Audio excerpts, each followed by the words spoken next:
Aminado ang mga sundalo sa Marawi. Mahirap ang laban kontra Maute. Isang bagong estilo raw ng mga terorista ang panununog sa mga pinagtataguan ng mga sundalo. Mula sa Marawi nakatutok live, si Rafi Lima. Rafi. Kwento nga, Mel, ng kabayanihan at sakripisyo ang ibinahagi sa atin kanina ng ilang sundalong umalis pansamantala sa frontline para kahit konti ay makapagpahinga. Sa mga nahiinip na umanong matapos ang gyerang ito, intindihin daw ang kanilang kalagayan dahil mahirap talaga ang laban.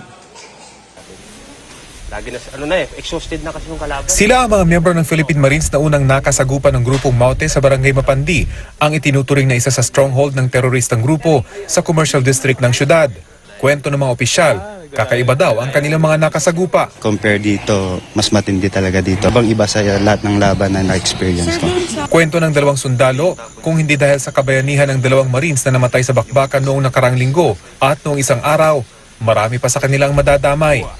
Bukod sa matataas na kalibre ng baril, anti-tank weapons at maging mga improvised explosive device, mga snipers daw talaga ang nagpapahirap sa kanila. Pero isang bagong estilo daw ng mga terorista ang pagsusunog sa mga bahay at gusaling pinagtataguan ng mga sundalo. Estilo nila, sir, yung mga nasusunog ngayon para lang i-flash out kayo? Oo, yun yung estilo nila. Kala nila matatakot na kami.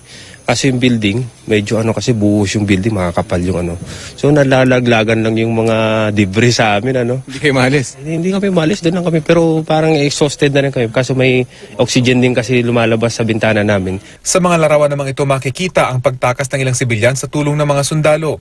Matapos tumawid sa ilog, tumakbo ang mga ito sa tulay habang pinapaputokan umano ng mga sniper ng Maute. Sa 17 tumakas, isa ang patay dahil daw sa sniper fire ng mga terorista. Habang matindi ang bakbakan sa sentro ng Marawi, ang mga miyembro naman ito ng DOH Marawi nag-iikot sakaling may mga sibilyan pa rin makatakas. Desperado na raw ang kalagayan ng mga naiipit pa ring sibilyan. Kulang na rin yung pagkain nila, tapos tubig. Yung iba talagang pag na-rescue sila, dehydrated na. Ano po yung concern nyo dun sa mga natrap pa dun sa loob? Kasi we understand may mga bangkay pa doon na agnas na raw. Ano po yung concern ng City Health Office doon? Siyempre, kung hindi maalis yan, magkakaroon tayo ng baka mapolluted yung tubig natin eh. Saka mag-spread yung infectious diseases. Sinasamantala na rin daw nila ang pag-iikot para i-check ang kanilang mga bahay. Nang aming ipakita ang drone shot na aking nakunan, laking tuwa ng mga health workers. Buo pa ang kanilang mga tahanan. Sir, thank you. Hindi nasunog yung bahay namin. So hindi nasunog, buhay pa. Buhay pa, hindi nasunog.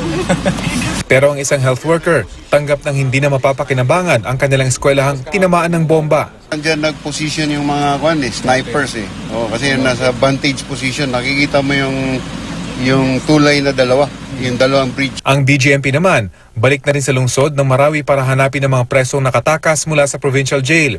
Isang bahay ang kanilang pinasok matapos makatanggap ng tip na may nagtatago rito. Bagamat walang nakita kanina, may 4 na raw silang nahuhuli mula sa mga tumakas.